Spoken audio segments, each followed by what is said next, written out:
Hello students, कैसे हैं आप सभी लोग। मैं पूरी उम्मीद करता हूं कि आप सभी लोग बढ़िया। मैं भी यहाँ पर मौज में। बच्चों, हम कर रहे हैं एफएम का एमटीपी 2 मई 25 के लिए। ठीक है, तो इसमें सबसे पहले तो केस सिनेरियो आ जाता है।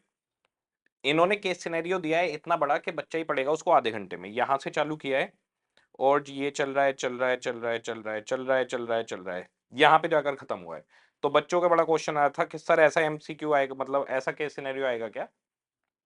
आरटीपी एमटीपी में आईसीआई आपको अपनी स्किल्स दिखाता है कि हम स्किल्ड हैं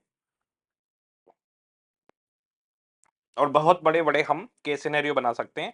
एग्जाम में इसी हिसाब से आता है कि भाई 5 क्वेश्चन पूछने एक केस सिनेरियो से 10 नंबर का टोटल है। तो अगर 10 नंबर का है तो 18 मिनट के अंदर पढ़ना और करना दोनों काम हो जाने चाहिए। तो वहां पर छोटा ही मिलता है। खैर, यहां से यहां तक सब फालतू बात है, कोई काम की बात नहीं है। यहां से यहां तक भी सब फालतू बात है। अब जरा देखिए, इन्होंने यहां पर 3 अपने प्लान दिए हैं, 1, 2 और 3। और उसके बाद में इन्होंने, ये आ गया हमारे पास 4। अच्छा, फोर्थ में इन्होंने दिया है 2 पॉलिसी, पॉलिसी ए और पॉलिसी बी। इनके ऊपर पूरा गेम चल रहा है। एक एक करके एक एक चीज पढ़ना शुरू करेंगे। आ जाइए, सबसे पहले पढ़ते हैं first, exploring selling the washing machine. ये वॉशिंग मशीन बेचते हैं। Exploring selling the washing machine eight discounted price. ये सोच रहे हैं कि हम डिस्काउंटेड प्राइस पर वॉशिंग मशीन को बेचेंगे। Company plan to offer 5% average discount on its current price, thereby resulting in a discounted price of 15,675 per machine. तो हमारे पास 5% डिस्काउंट देने के बाद का प्राइस है 15,675। तो हमारा पहले का जो भी प्राइस होगा ये उसका 95% है आज की डेट में।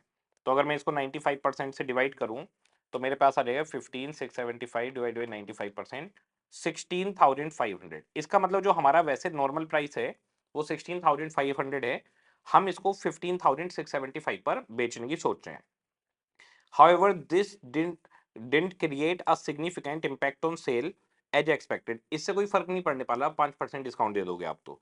Previous studies on market behavior to price responses in this category of product suggested less sensitivity to price reduction or discount in lower range. कह रहे हैं कि इससे डिस्काउंट रेंज से बहुत ज्यादा फर्क नहीं पड़ेगा। इस तरीके के प्रोडक्ट में ऐसा कुछ खास नहीं होता। However, a price reduction above 10% indicated a significant association with the increase in demand. अगर 10% से ज्यादा डिस्काउंट दोगे तो डिमांड बढ़ सकती है। Using these finding at the basis of their argument, the marketing team proposed a plan to provide discount of up to 12%। तो इन्होंने ये तय किया कि हम 12% डिस्काउंट देंगे। ठीक है। It provides an estimate of about 1000 unit to be sold every quarter. तो एक क्वार्टर में आप 1000 यूनिट बेचोगे, तो 4 क्वार्टर में आप बेच लोगे 4000 यूनिट। अच्छा, प्राइस क्या निकलेगा आपका? 16,500 माइनस 12% डिस्काउंट देंगे हम। तो 16,500 माइनस 12%, ये हमारे पास आ गया 14,520 discounted price.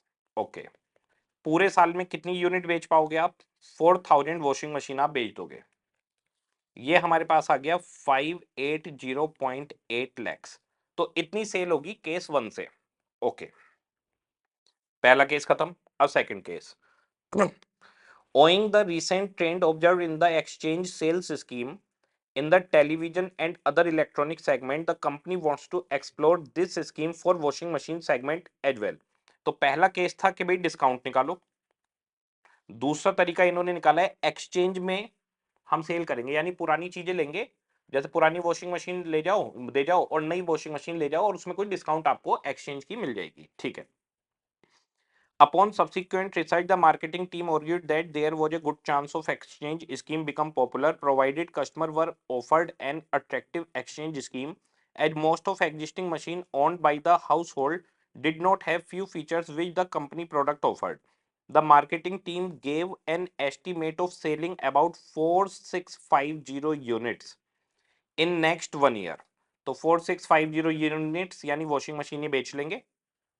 Okay, exchange scheme में अगर रहेंगे तो provided the scheme offered of setting 3000 to 4000 of price to customer who purchase company product in exchange of their existing machine.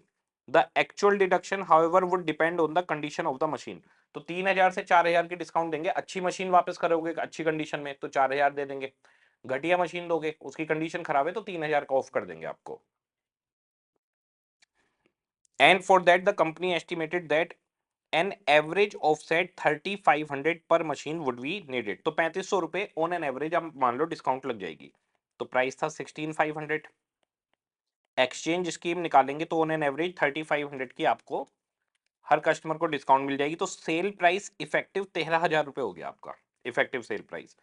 तो 13000 सेल प्राइस हो गया, 4650 यूनिट्स हैं इंटू 4650, तो आपके पास आ जाएंगे 604.5 लैक्स। ये आपके पास इफेक्टिव सेल निकल कर आ जाएगी। अब तीसरा case, the third proposal pertains to an all around reduction in inventory level. If the production take place as per sale plan, the total inventory holding period of the company work about 3.5 month.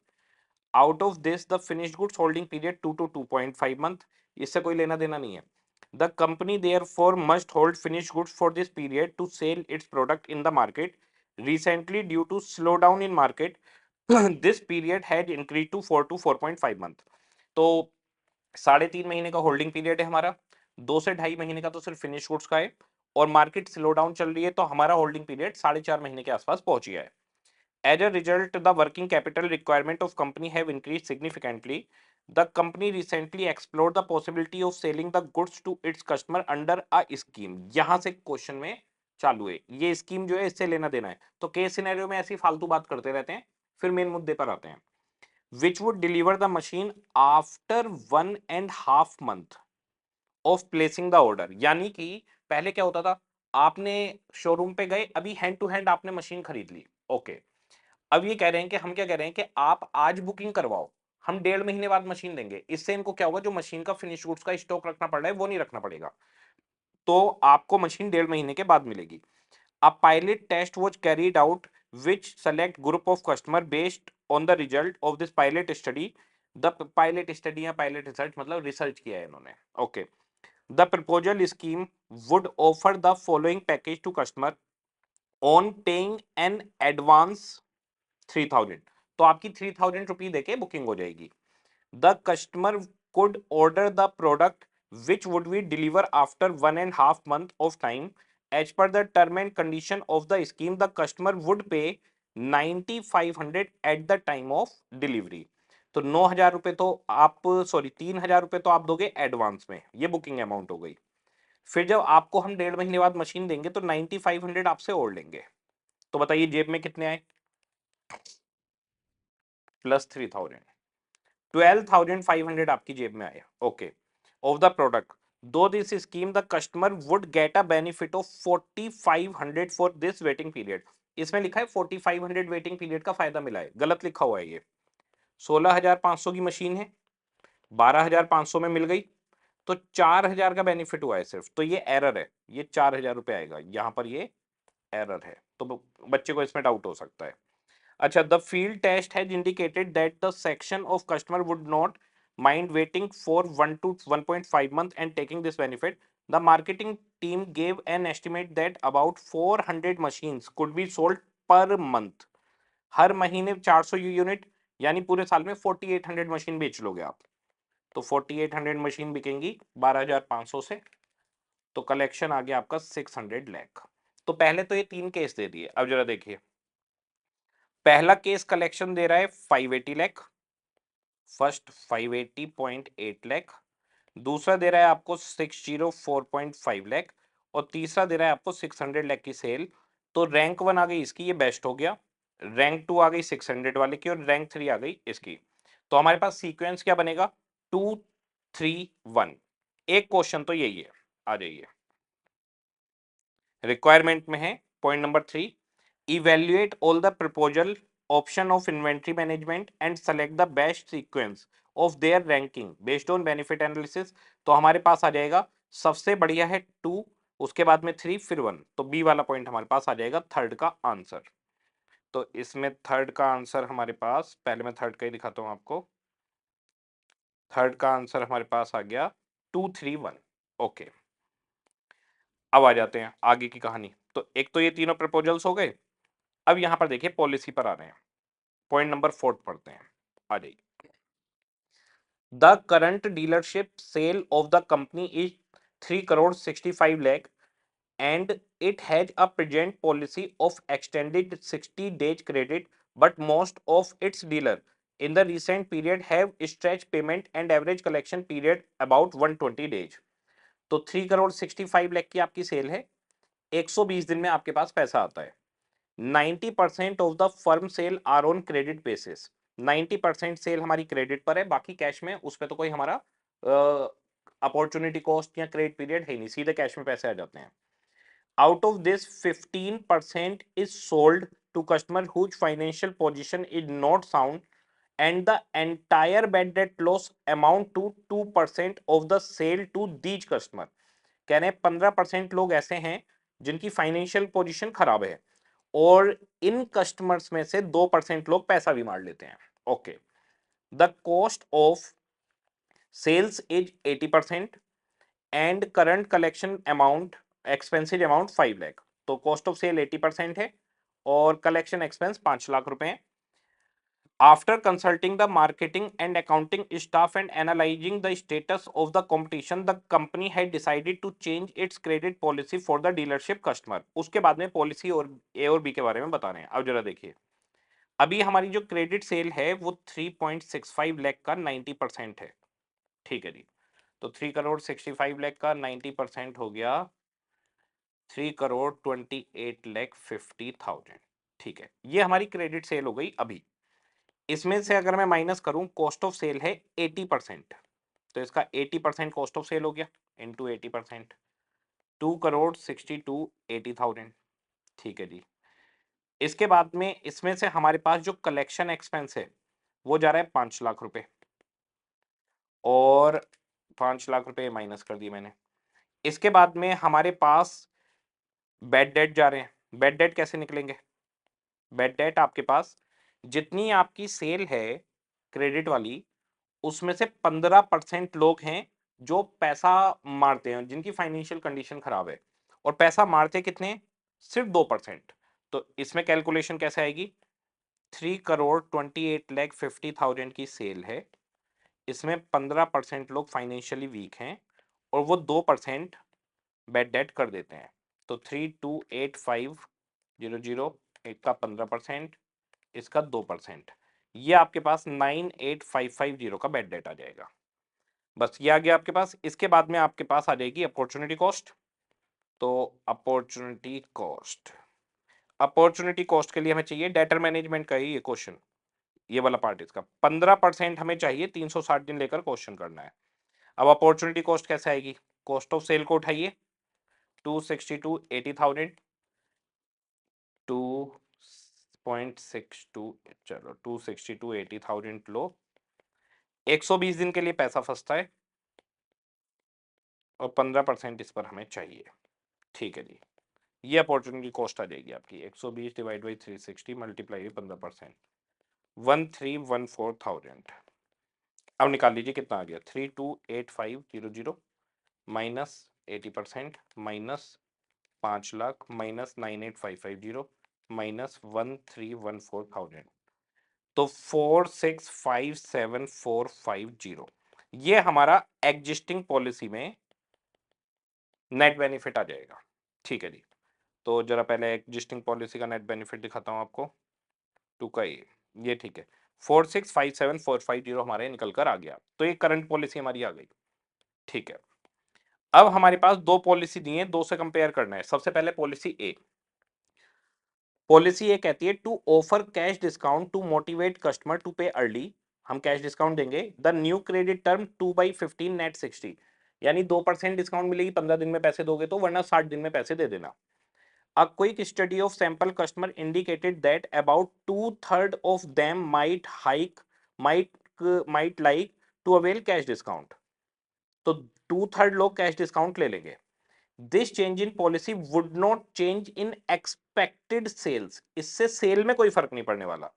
तो अगर cell में कोई फर्क नहीं पड़ने वाला तो plan ए हमारे पास, हमारी सेल 3 to 850 ही रहेगी, हमारी sale 26 to 8, cost of sale 26 to 80 ही रहेगी।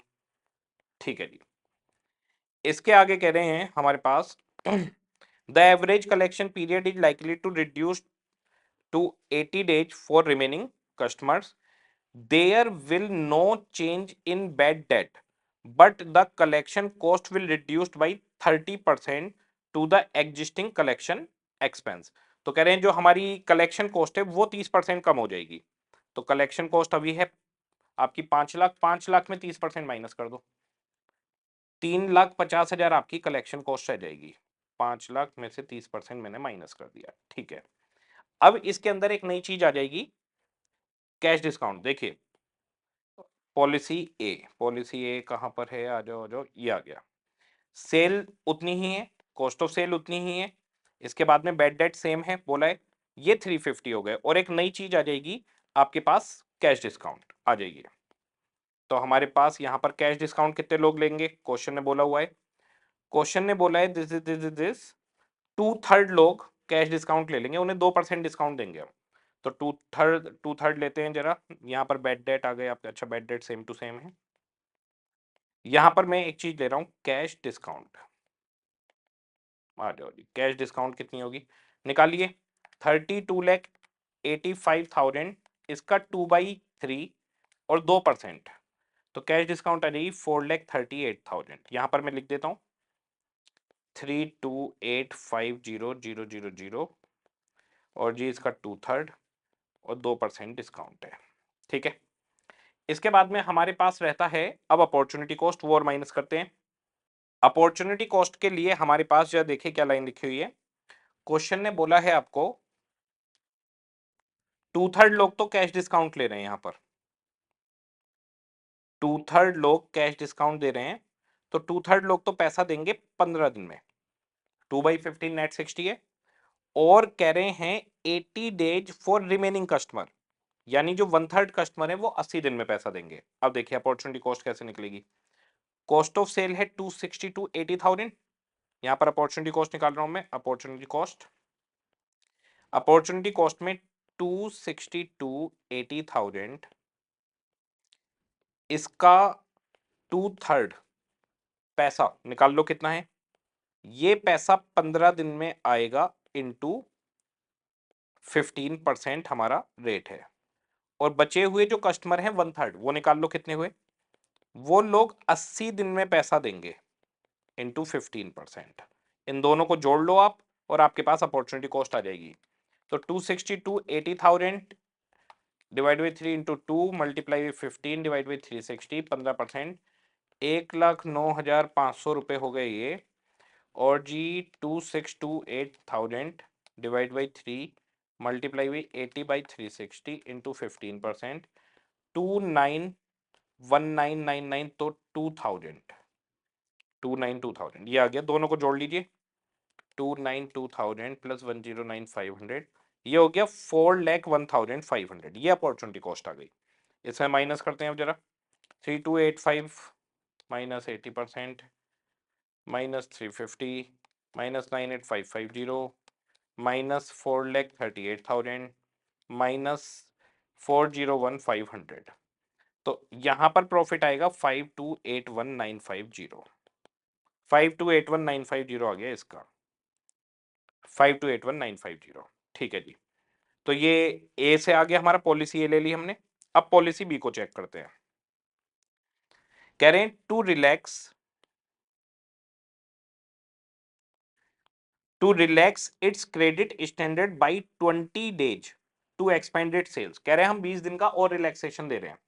तो पहले आप देते थे 60 दिन का उधार और पैसा आता था 120 दिन में, अब ये कह रहे हैं हम 20 दिन, खुद ही बोल रहे हैं कि 20 दिन और देंगे तुम्हें उधार।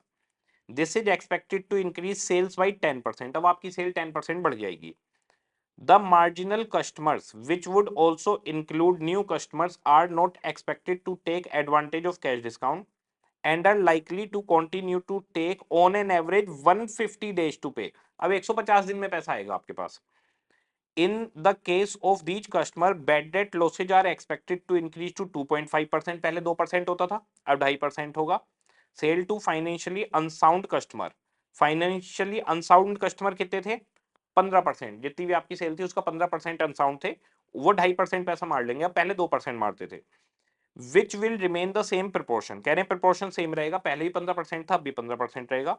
The company would enforce collect with more vigour and diligence, it is expected that collection expense increase by 1 lakh. Collection expense पहले 5 लाख थे, अब 6 लाख रुपए हो जाएंगे, ठीक है जी। तो अब हमारे पास सेल 10% बढ़ रही है, 150 दिन का क्रेडिट रहेगा, 2.5% बेड डेट, और 1 लाख रुपए आपके कलेक्शन एक्सपेंस के बढ़ जाएंगे। ये है पॉलिसी बी, यहां पर बी लिख लेता हूं।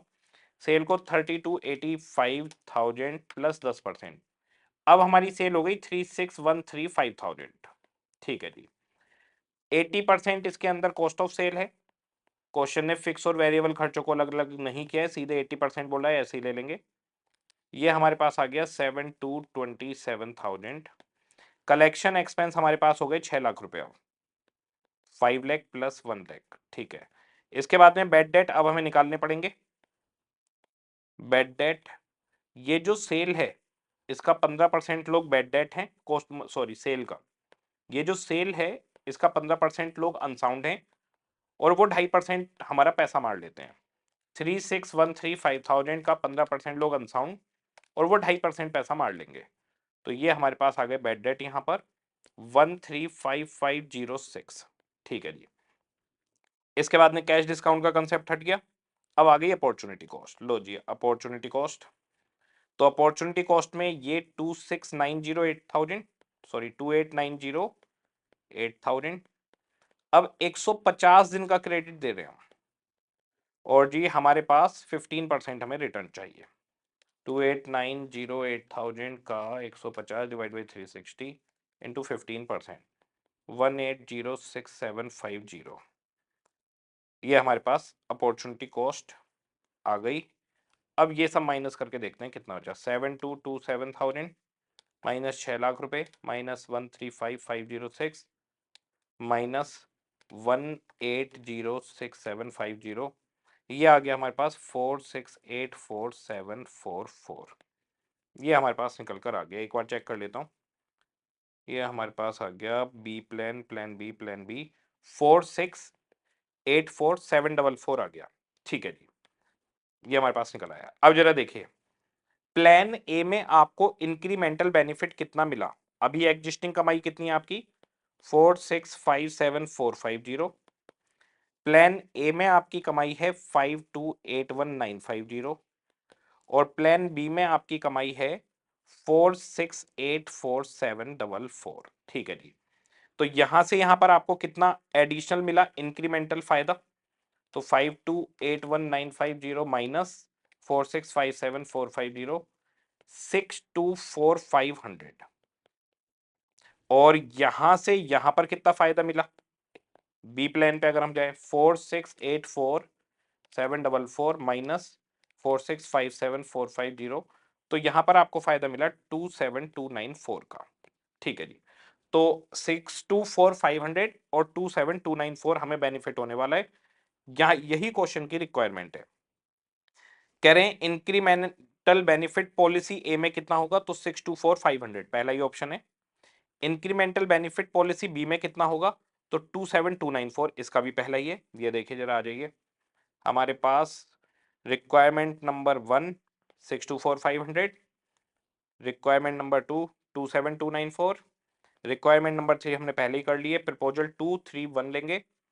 What are the bad debt expense of policy A and B, तो ए के थे 98,550, ए के थे 98, इसके थे 98,550, और इसके थे 135,506, 135,506, ये आ गया हमारे पास सी।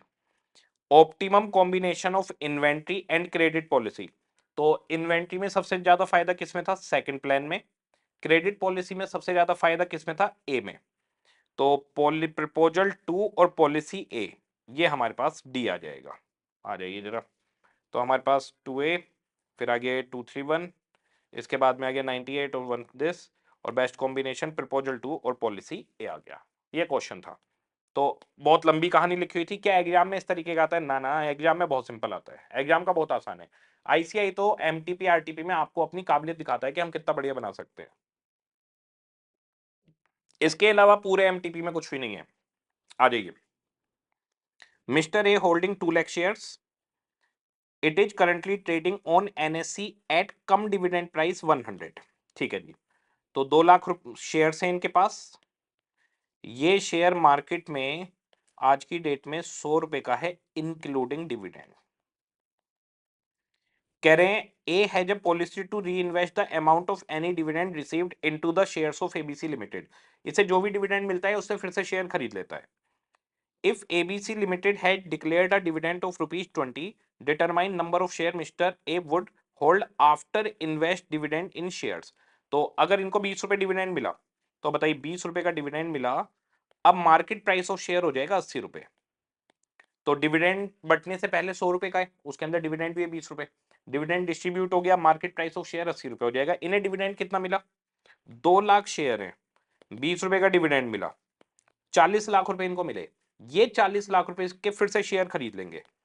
40 लाख रुपए इनके पास हैं, 80 रुपए का एक शेयर है, 40 लाख डिवाइड बाई 80, ये 50,000 शेयर्स खरीद लेंगे। पहले से कितने थे इनके पास? 2 लाख शेयर। तो टोटल शेयर कितने हो जाएंगे इनके पास? इनके पास 2.5 लाख शेयर हो जाएंगे। तो 2,50,000 शेयर्स इनके पास हो जाएंगे। ये आ गया B. The detail of XYZ limited are follow, variable cost 60%, तो पीवी रेशो हो गया 40%। ऑपरेटिंग लीवरेज दी है, कंबाइंड लीवरेज दी है, ईबीआईटी दिया है, tax rate, amount of interest पूछी है। तो जो इंटरेस्ट होता है वो ईबीआईटी और ईबीटी के बीच में होता है। ईबीआईटी और ईबीटी बनता है फाइनेंशियल लीवरेज से। आपके पास ऑपरेटिंग लीवरेज है, कंबाइंड लीवरेज है। कंबाइंड लीवरेज को ओएल से डिवाइड करिए, 15/5, 3 आ गया फाइनेंशियल लीवरेज। ये हमारी फाइनेंशियल लीवरेज हो गई 3। अब ईबीआईटी मुझे पता है 30,000 रुपए है, ठीक है, divide by 30,000 minus interest equal to 3। 30,000 minus interest सामने गया, ये हो गया आपके पास 30,000 इक्वल टू 90,000 माइनस 3 इंटरेस्ट। आपके पास 90,000 सामने आकर माइनस हो गया, तो ये हो गया माइनस के 60,000 इक्वल टू माइनस का 3 इंटरेस्ट, माइनस से माइनस कैंसिल, 3 से 60 कैंसिल, 20,000 रुपए का इंटरेस्ट हो गया। तो अमाउंट ऑफ इंटरेस्ट 20,000।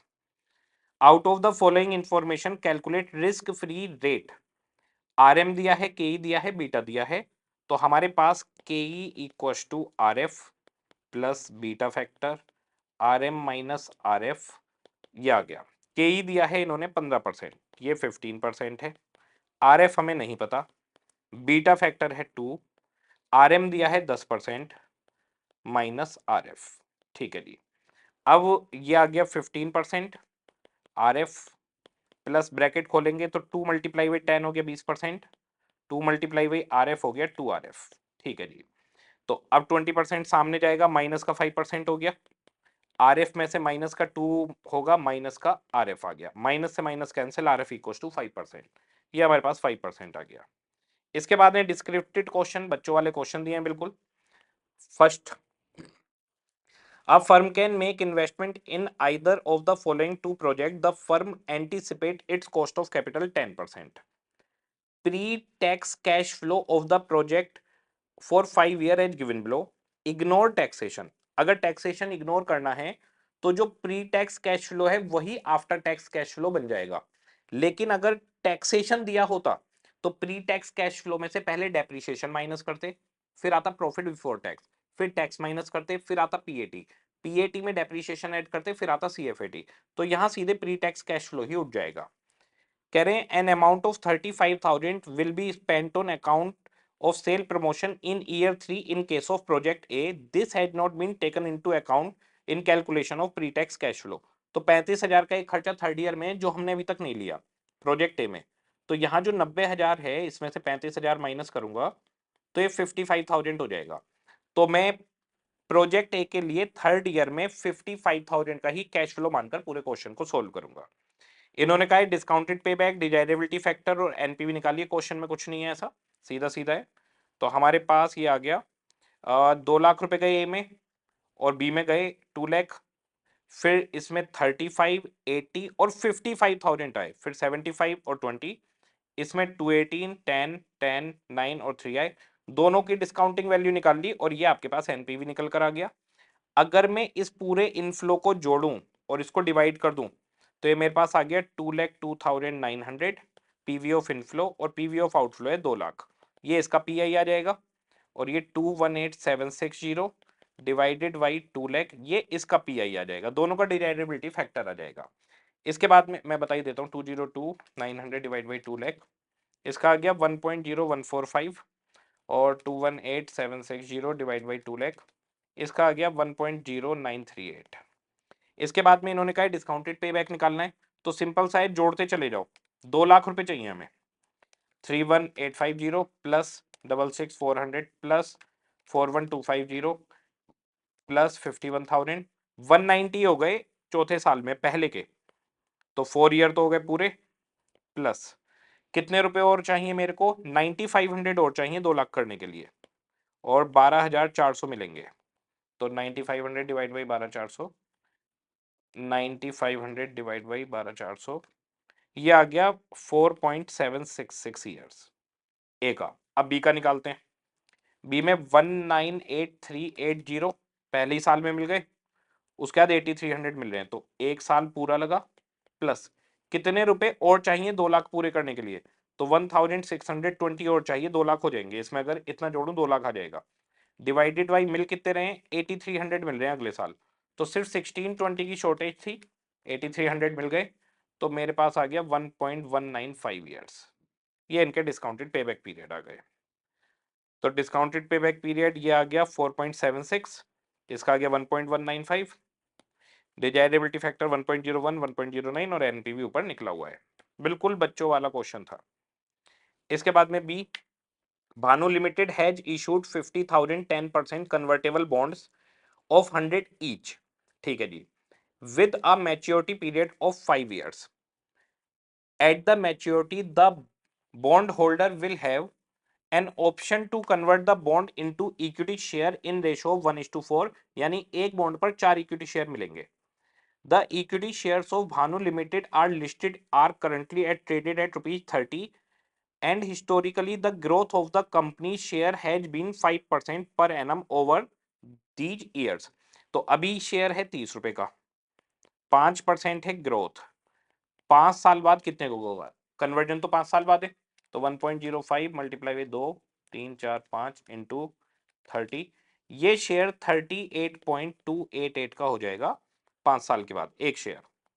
कह रहे हैं of the total number of convertible bond 75% opt for converting their bond to common stock at an agreed price which will sell 5% premium to the intrinsic price at the point of time.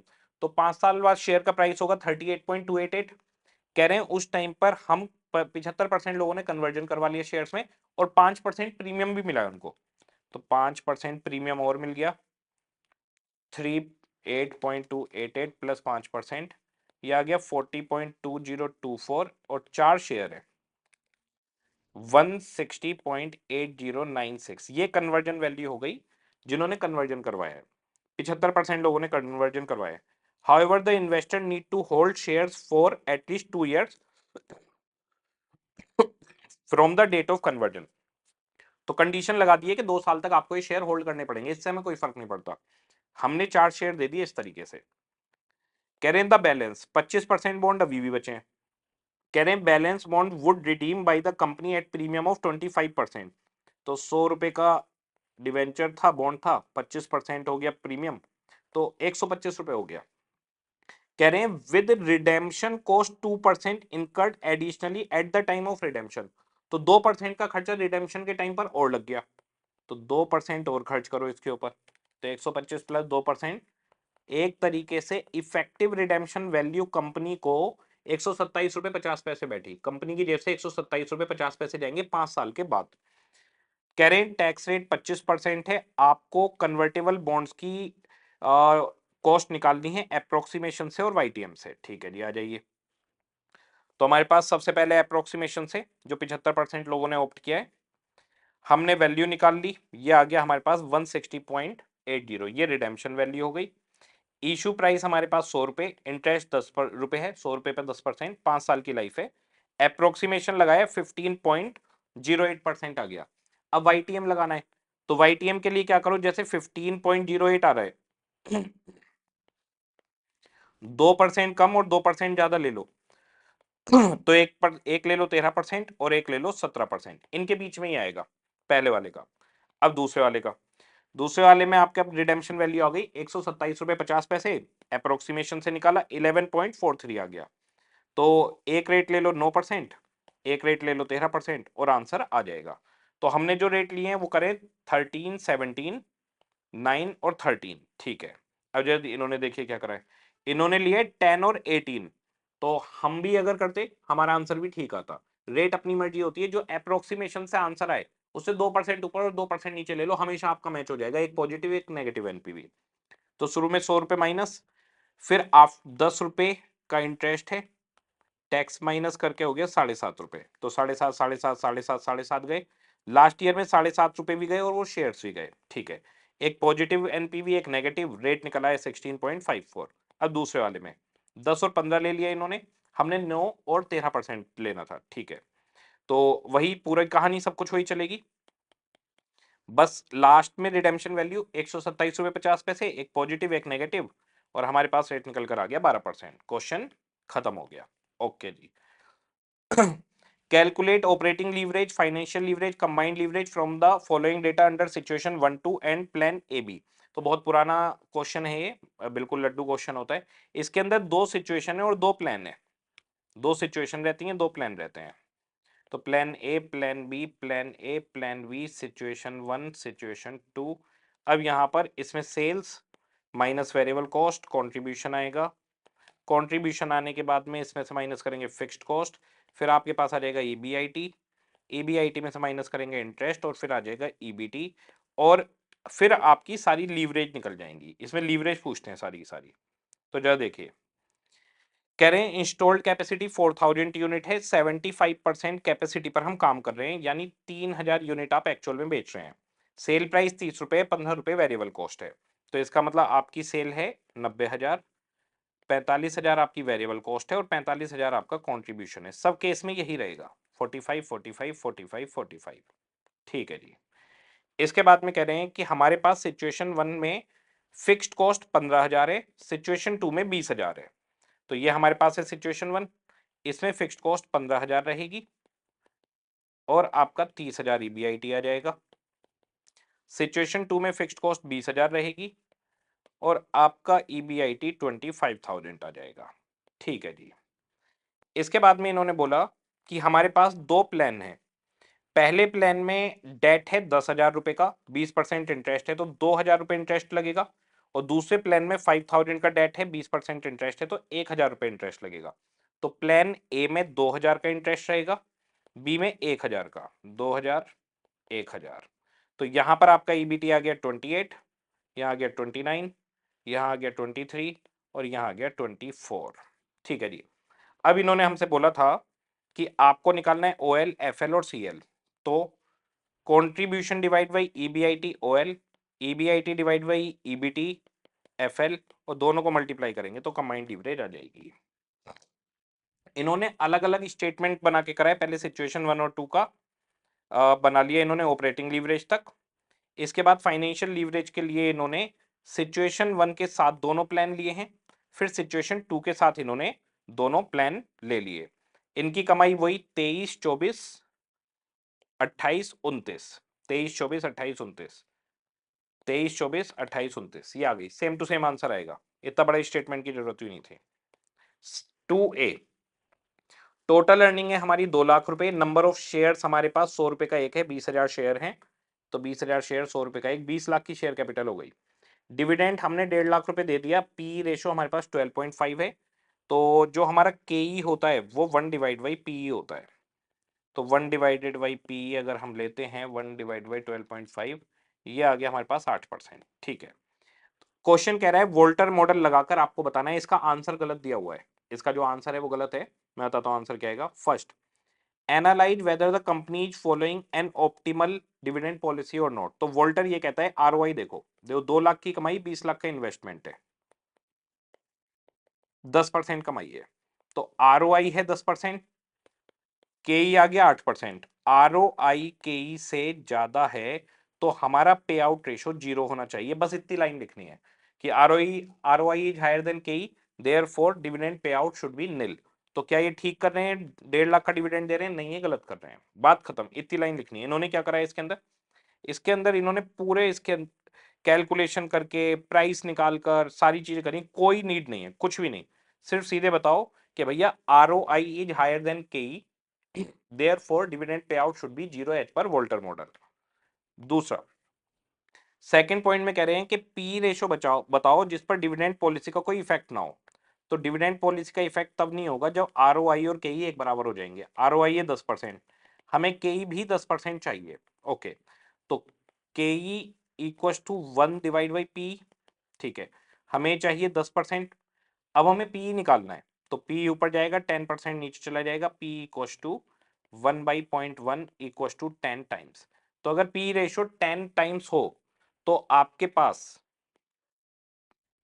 P ratio 10 times हो तो आपके पास dividend policy का कोई effect नहीं बचेगा। Last, क्या आपका decision बदलेगा अगर पी रेशो 8 हो? अगर पी रेशो 8 है तो के ई हो जाएगा 1/8 इक्व टू 12.5%। तो के ई 12.5% हो जाएगा, ROI 10% आ रहा है, तो के ई ROI से ज्यादा होगा। तो ऐसी सिचुएशन में 100% पे आउट हमें कर देना चाहिए। क्वेश्चन खत्म। इसके बाद है point number B, Jordan limited had net operating income of 5 lakh rupees, 5 lakh रुपए इनकी नेट ऑपरेटिंग इनकम है, and total capitalisation of 50 lakh rupees during the current year. The company is contemplating to introduce debt financing in capital structure and has various options for the same. The following information is available at different level of debt value. तो पहला case है कि zero date है, यानी सारा पैसा equity से आ रहा है और इक्विटी कैपिटलाइजेशन रेट 10% है, दैट इज के। जो इंटरेस्ट रेट है वो केडी बन जाएगा, टैक्स नहीं है क्वेश्चन के अंदर। फिर 5 लाख का लोन लेंगे, इसका मतलब यहाँ 50 लाख का इक्विटी, यहाँ 45 लाख का इक्विटी होगा।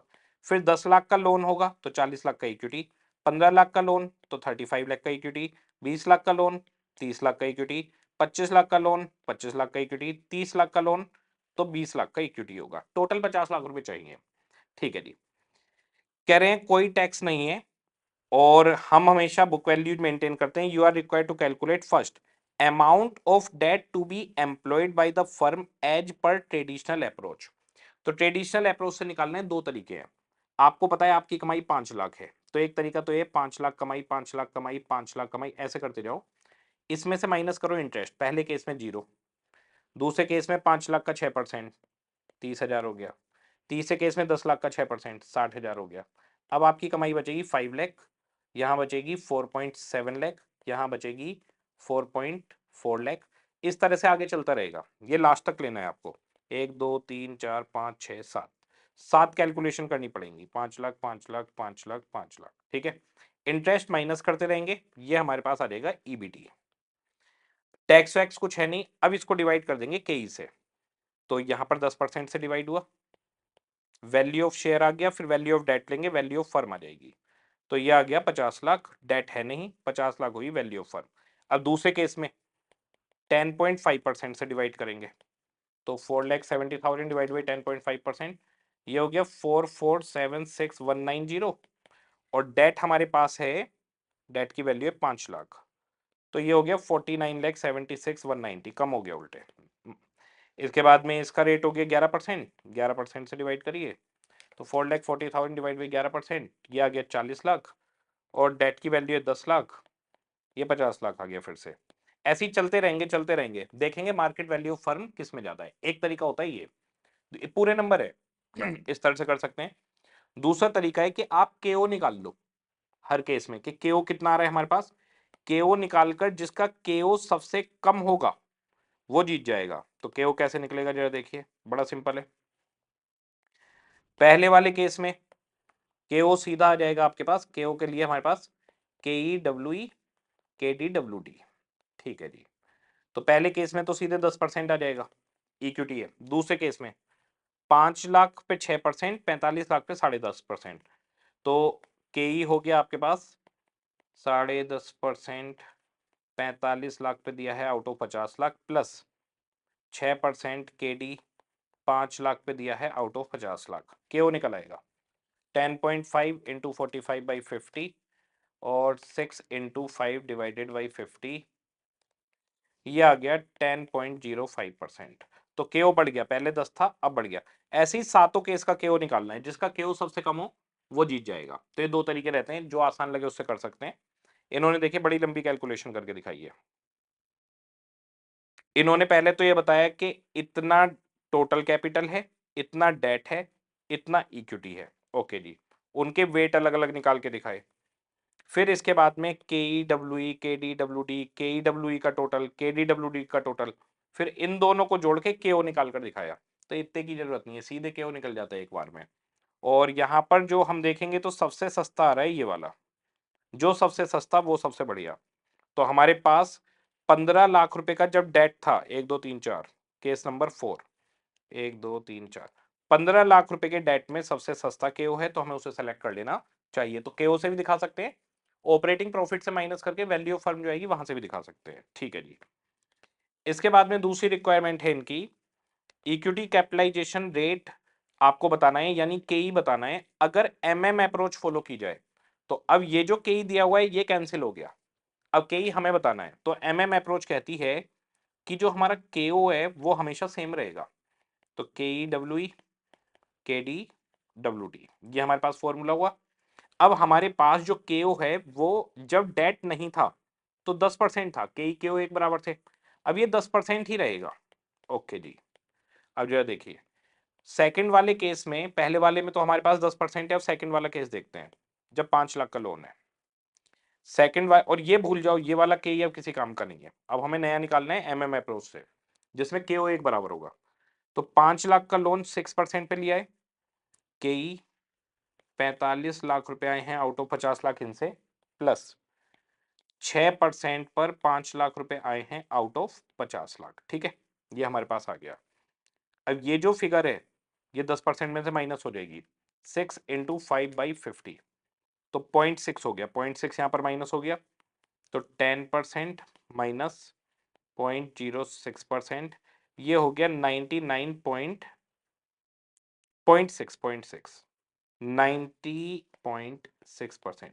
99 अरे मैं क्या कर रहा हूँ, 9.4% हो गया। 10 में से पॉइंट से गया, 9.4% आ गया, इक्वल टू के ई मल्टीप्लाई बाई 45/50। ओके, अब 50 सामने जाकर मल्टीप्लाई हो जाएगा और 40 डिवाइड हो जाएगा। तो 9.4 मल्टीप्लाई बाई 50 डिवाइडेड बाई 45, तो के ई निकल कर आ गया 10.44%। ये दूसरे वाले का निकाला है मैंने। ओके, तो ये आ गया हमारे पास 10.44%, 0.104 यानी 10.4%, 4 इस तरह से निकाल दिया। तो इन्होंने इसका फॉर्मूला देखिए क्या लिखा है के निकालने का, केओ प्लस केओ माइनस के D divide by debt equity. इसमें बच्चे कंफ्यूज होते हैं, तो आप कंफ्यूज ना हो। ये बेसिकली इन्होंने क्या करा है, केओ में से पहले के डी डब्ल्यू डी डी को माइनस कर दिया, फिर जो डब्ल्यू ई था उसको ले जाकर मल्टीप्लाई डिवाइड कर दिया, उससे के की वैल्यू निकल गई। आप सीधे केओ का फॉर्मूला रखिए, ऑटोमेटिकली के की वैल्यू निकलती चली जाएगी हर केस में। ओके, इसके बाद में हमारे पास 3A, following information and ratio are given in respect of Simandhar limited for year 31 March 25। Liquid ratio दिया है, कैश एसेट रेशो दिया है। Cash asset ratio absolute cash ratio या कैश रेशो को बोलते हैं, इसका मतलब होता है cash and cash equivalent divided by current liability. Okay, current ratio दिया है, रिसीवेबल का कलेक्शन पीरियड दिया है, प्रोप्राइटरी रेशो दिया है, इक्विटी डिविडेंड दिया है, इक्विटी डिविडेंड कवरेज रेशो दिया है। Non current assets fixed assets को बोलते हैं। तो फिक्स्ड एसेट टर्नओवर रेशो दे दिया, ईपीएस दे दिया, स्टॉक टर्नओवर दे दिया, ग्रॉस प्रॉफिट 1/5 है सेल का, 1/5 का मतलब सेल का 20% है। ठीक है जी। अब कह रहा है आपको 360 डेज एक साल में लेकर क्वेश्चन करना है, क्लोजिंग स्टॉक 20% ज्यादा है ओपनिंग स्टॉक से। तो जितना भी ओपनिंग स्टॉक है उससे 20% ज्यादा है क्लोजिंग स्टॉक। आपको बैलेंस शीट पूरी करनी है। ये आपके सामने बैलेंस शीट दे दी। बैलेंस शीट में सबसे पहले देखिए न्यूमेरिक फिगर क्या है, करंट लायबिलिटीज दी है। ओके, तो हमारे पास करंट रेशो है 3.5, तो C A divide by C L equal to 3.5, और सी एल है हमारे पास 280, 2.8 लाख, तो current assets equal to 3.5 into 2,80,000, 9,80,000 की करंट एसेट्स हो गई हमारे पास सारी। तो ये हमारे पास यहाँ से यहाँ तक करंट एसेट्स हैं, ये हो गई 9,80,000। ठीक है जी। इसके बाद में हमारे पास दूसरा रेशो दिया हुआ है लिक्विड रेशो। तो लिक्विड रेशो और करंट रेशो में स्टॉक का फर्क होता है। तो CA minus stock divide by CL equal to 2 आ गया। CA है 9,80,000, CL है 2,80,000, ये 280 सामने जाकर मल्टीप्लाई हो जाएगा, 280 इंटू 2 5,60,000 हो गया। अब 560 980 में से माइनस हो जाएगा, तो हमारे पास स्टॉक निकल आएगा और स्टॉक हो गया 4,20,000।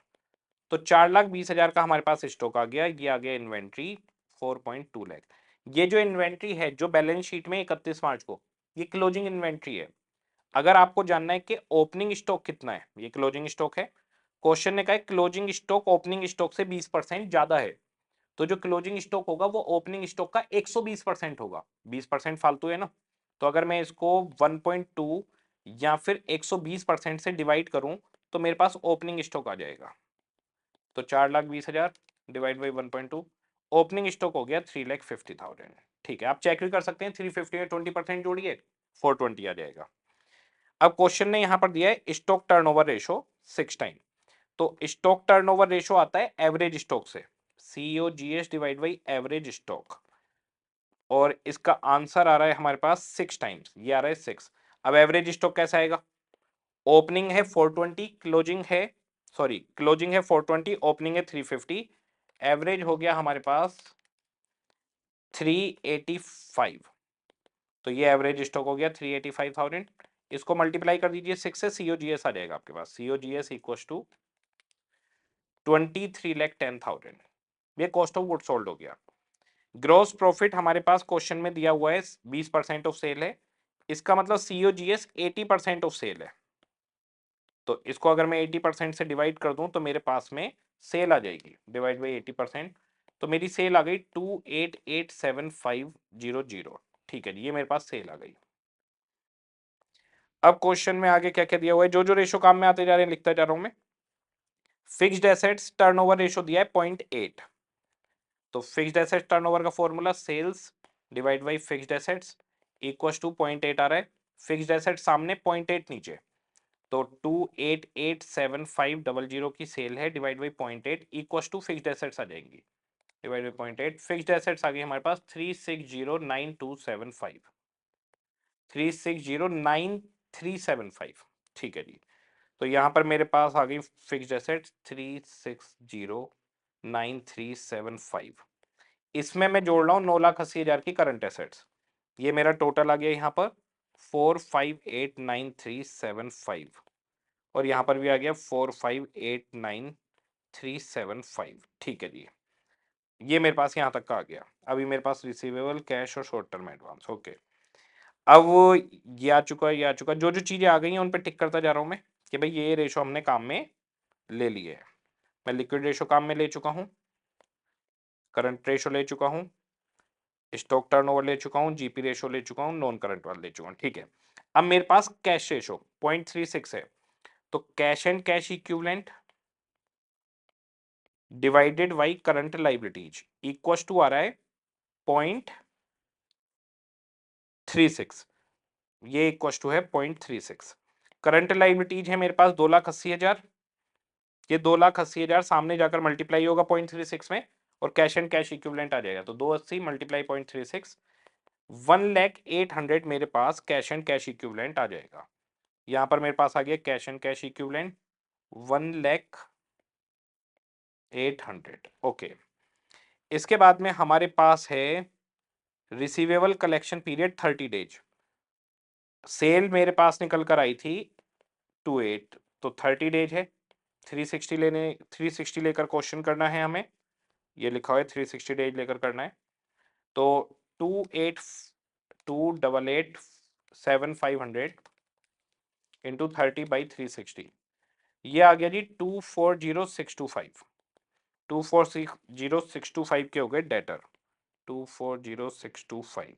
अब जरा ये जोड़ लीजिए, रिसीवेबल कितने, 240,625, 4,20,000 का स्टॉक हो गया, 1,08,000 का हो गया आपका कैश एंड बैंक, ये आ गया 761425 इन सबको जोड़कर, और टोटल करंट एसेट्स है 980, तो इसे हटा दूं तो रिमेनिंग करंट एसेट्स मेरे पास आ जाएंगी।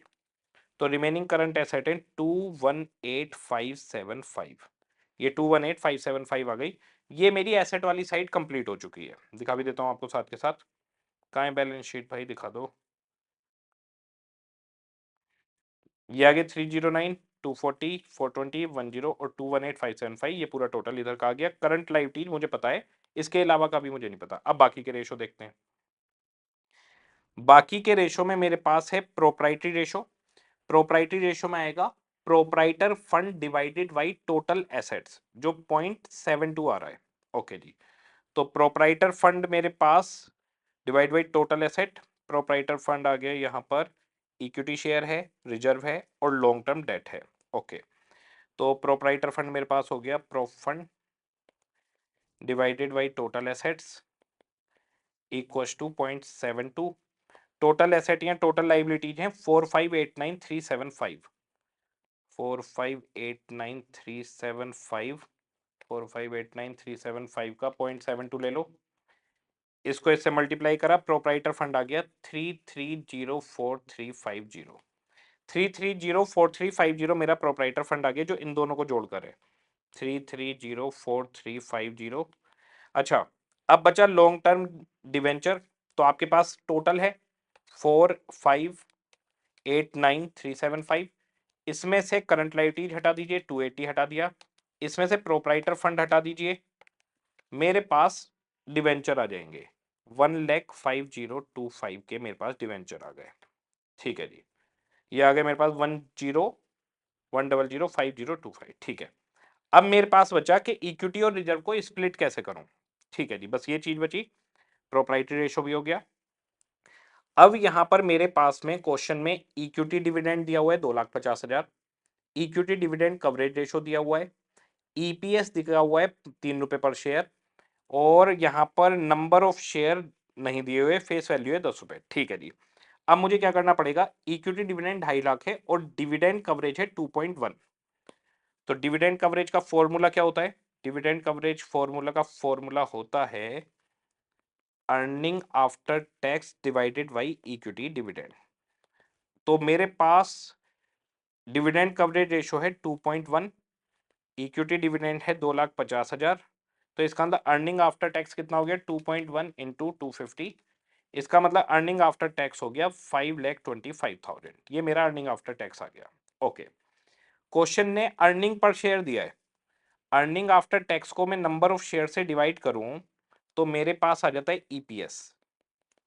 ठीक है, ईपीएस है 3 रुपए, 3 रुपए नीचे जाएंगे तो नंबर ऑफ शेयर आ जाएगा, तो 5,25,000 divide by 3 equal to number of share, 1,75,000 आपके पास हो गए शेयर्स। ठीक है जी, 1,75,000 शेयर्स हैं आपके पास, 10 रुपए का एक है, तो 17,50,000 आ गए यहाँ पर इक्विटी के, और 3304,350 में बचा हुआ 1554350 आपके पास आ गया रिजर्व।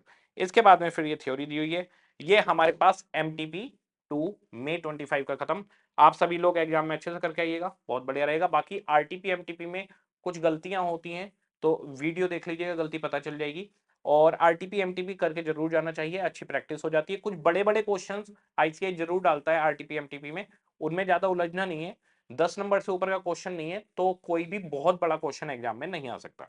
ओके जी, सभी को टाटा बाय बाय।